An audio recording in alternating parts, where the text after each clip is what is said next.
Soyez les bienvenus pour ce culte 2.0 du troisième dimanche après la Trinité. Nous célébrons ce culte au nom de Dieu le Père, le Fils et le Saint-Esprit.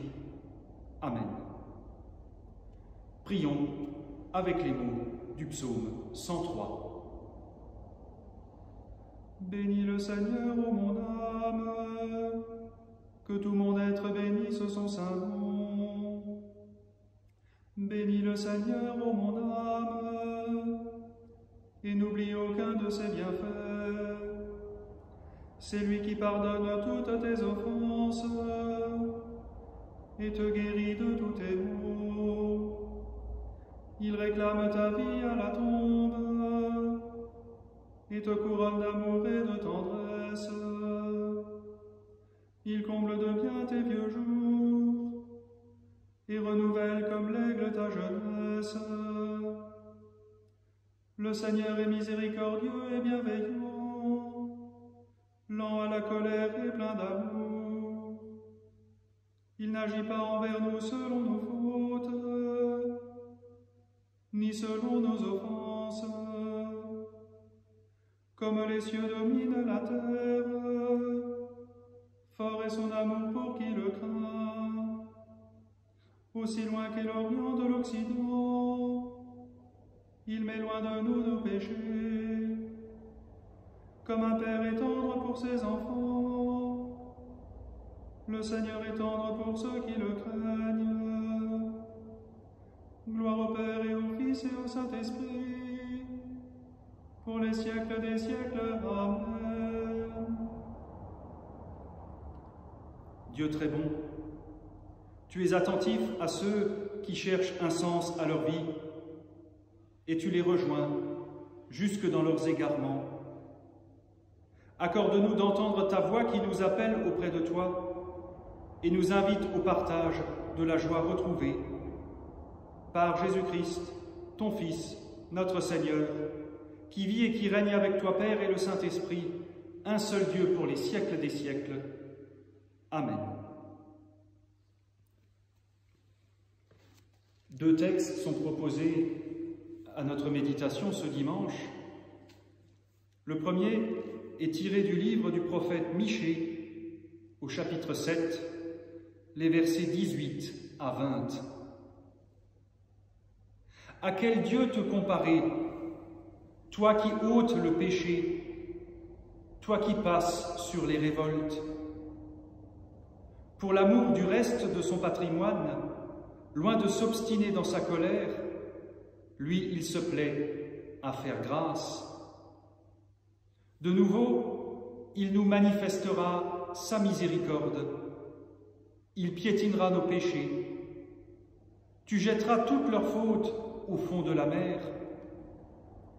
Tu accorderas à Jacob ta fidélité et ton amitié à Abraham. C'est ce que tu as juré à nos pères depuis les jours d'autrefois. Et dans l'Évangile selon saint Luc, nous entendons au chapitre 15, « Les collecteurs d'impôts et les pécheurs s'approchaient tous de lui pour l'écouter. Et les pharisiens et les scribes murmuraient. Ils disaient, « Cet homme-là fait bon accueil aux pécheurs et mange avec eux. » Alors, Jésus leur dit cette parabole.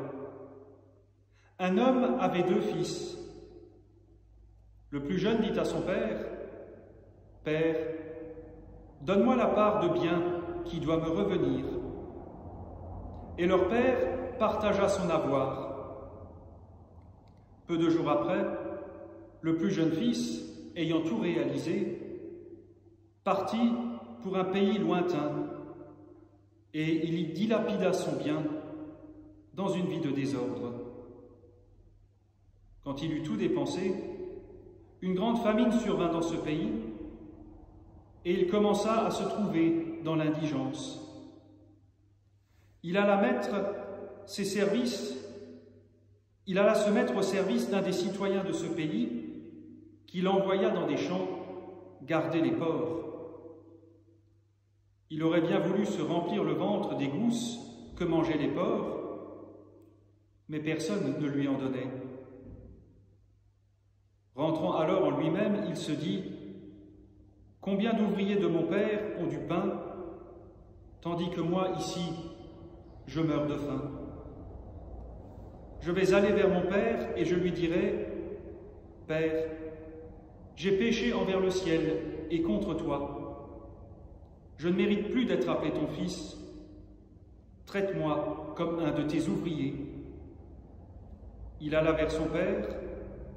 Comme il était encore loin, son père l'aperçut et fut pris de pitié. Il courut se jeter à son cou et le couvrit de baisers. Le fils lui dit « Père, j'ai péché envers le ciel et contre toi. Je ne mérite plus d'être appelé ton fils. » Mais le père dit à ses serviteurs « Vite, apportez la plus belle robe et habillez-le. Mettez-lui un anneau au doigt et des sandales aux pieds. Amenez le veau gras, tuez-le, mangeons-le et festoyons. Car mon fils que voici était mort, et il est revenu à la vie. Il était perdu, et il est retrouvé. » Et ils se mirent à festoyer. Son fils aîné était au champ. Quand à son retour il approcha de la maison, il entendit de la musique et des danses. Appelant un des serviteurs, il lui demanda ce que c'était. Celui-ci lui dit « C'est ton frère qui est arrivé, et ton père a tué le veau gras, parce qu'il l'a vu revenir en bonne santé. » Alors il se mit en colère, et il ne voulait pas entrer.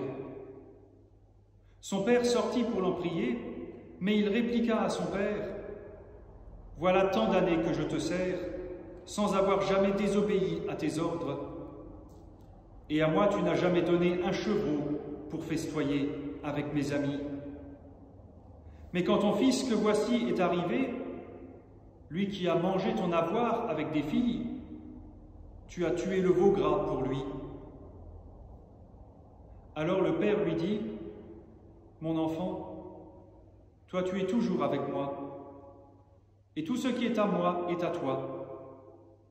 Mais il fallait festoyer et se réjouir, parce que ton frère que voici était mort, et il est vivant. Il était perdu, et il est retrouvé. »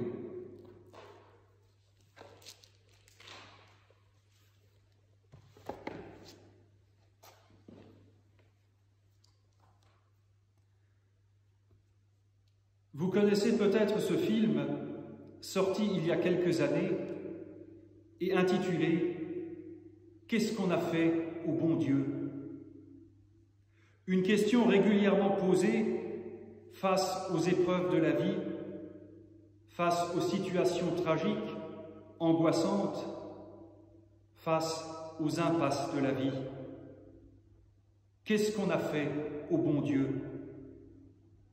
Derrière cette question s'en cache une autre. Quel est ce Dieu ? Grand ordonnateur, grand architecte, destin, appelez ça comme vous voulez, qui s'amuserait à nous envoyer maladies, catastrophes naturelles, crises économiques, ou que sais-je encore. Le théologien Maurice Belay utilise une expression tout à fait parlante pour parler de ce Dieu-là. Il parle du Dieu pervers, un Dieu sans empathie et sans amour, qui sert bien souvent à justifier les velléités de pouvoir des uns et à enfermer les autres dans une culpabilité destructrice. À cette conception, le prophète Michée répond en posant la question « À quel Dieu te comparer ?» Il ajoute que le Dieu d'Israël, que nous confessons comme le Père de Jésus-Christ, est celui qui pardonne et ne se souvient plus des fautes. Il se souvient de l'alliance passée avec Abraham, avec Jacob, avec chacun de nous. au jour du baptême. On parle souvent du christianisme comme de la religion du pardon. Mais il ne faut pas oublier que pardonner ne veut pas dire se laisser marcher sur les pieds, et que le pardon, a fortiori le pardon divin, ne nous autorise pas à faire n'importe quoi.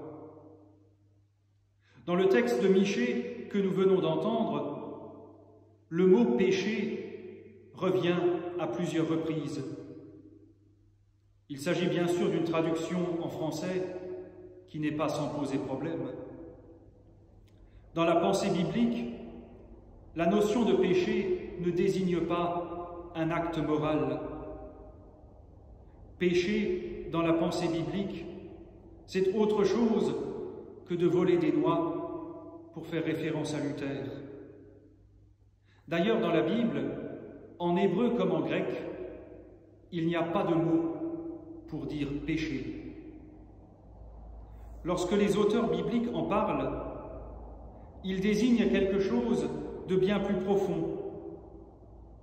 Dans le texte de Michée, le terme traduit par péché signifie en hébreu quelque chose comme se tromper de chemin ou encore rater la cible.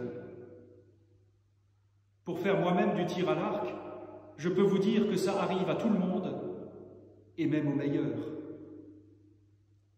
Pour revenir à la question de Michée, à quel Dieu te comparer? Le prophète a vécu à une époque de crise politique et de guerre. Certains commentateurs pensent que le texte que nous venons d'entendre est une liturgie d'action de grâce datant de la fin du VIe siècle avant Jésus-Christ.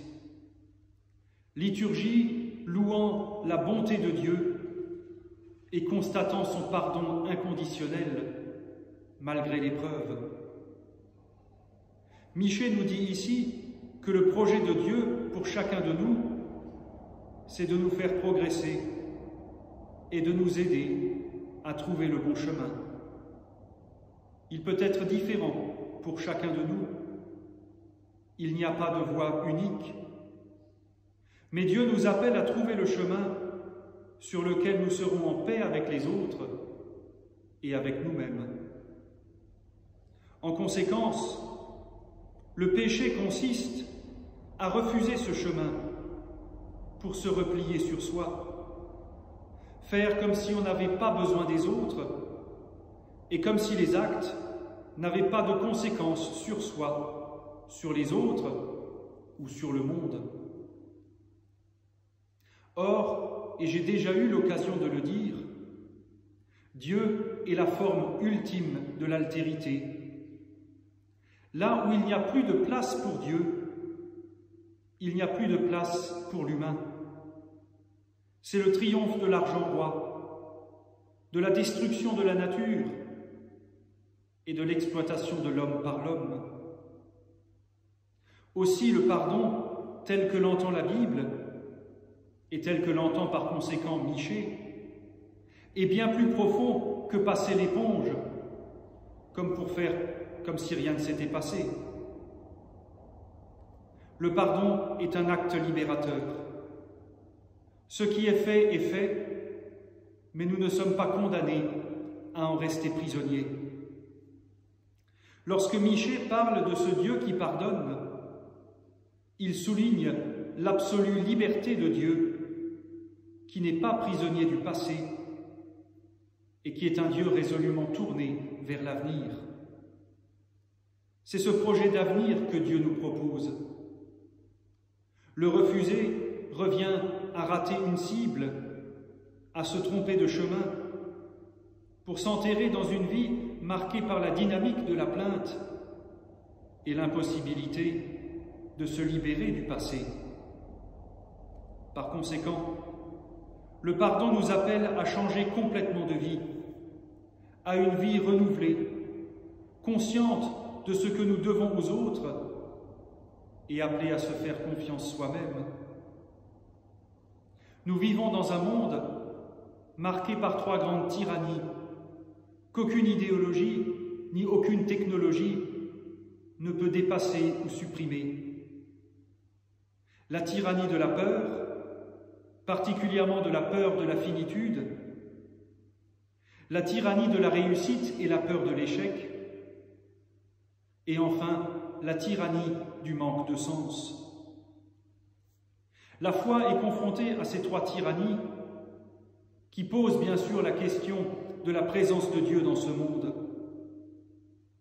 Mais la foi vécue comme quête et comme initiation fait intervenir le paramètre d'une espérance qui n'est pas seulement celle du progrès humain. La foi, liée à l'espérance, accepte de se dépouiller de la tentation du pouvoir et de la toute-puissance, comme l'a fait le Christ, pour répondre à cette volonté de Dieu de nous rendre plus humains. Ce texte de Michée veut aussi nous dire que sur tous les chemins que nous parcourons, y compris et peut-être surtout ceux sur lesquels nous peinons, ceux sur lesquels nous connaissons la solitude, l'échec et la crise, nous pouvons rencontrer Dieu, qui est systématiquement à la recherche de ceux qui se perdent. Cela signifie autre chose. Il n'y a pas de chemin où Dieu n'est pas présent, ni de choix qui conduisent à l'échec perpétuel, à condition de laisser une place à Dieu. Cette présence de Dieu change le regard sur le monde et sur la vie.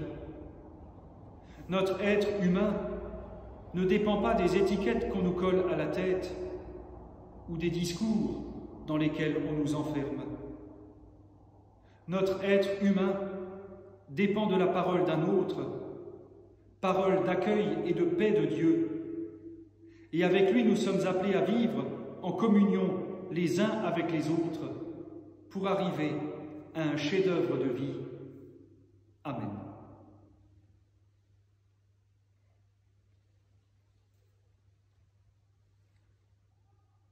Prions.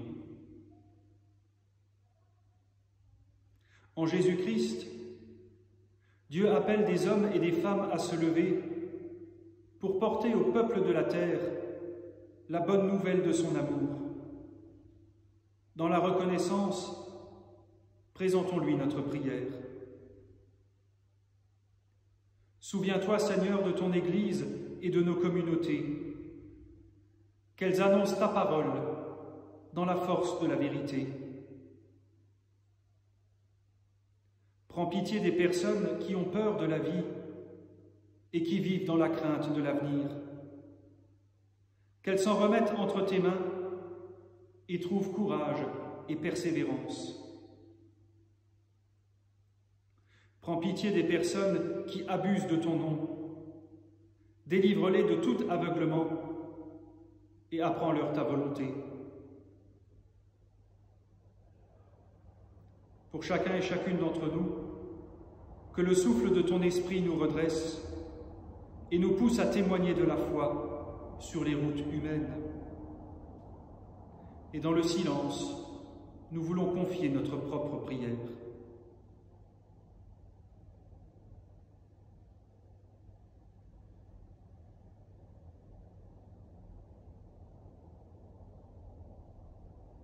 Seigneur, nous te rendons grâce, toi qui es béni pour les siècles des siècles. Amen. Et ensemble nous prions, notre Père, qui es aux cieux, que ton nom soit sanctifié, que ton règne vienne, que ta volonté soit faite sur la terre comme au ciel. Donne-nous aujourd'hui notre pain de ce jour. Pardonne-nous nos offenses, comme nous pardonnons aussi à ceux qui nous ont offensés. Et ne nous laisse pas entrer en tentation, mais délivre-nous du mal. Car c'est à toi qu'appartiennent le règne, la puissance et la gloire, pour les siècles des siècles. Amen. Que Dieu Tout-Puissant vous bénisse et vous garde, qu'il tourne son visage vers vous, qu'il vous accorde sa grâce et sa paix, que la bénédiction du Dieu 3 fois saint, le Père, le Fils et le Saint-Esprit, descende sur vous et y demeure à jamais. Amen.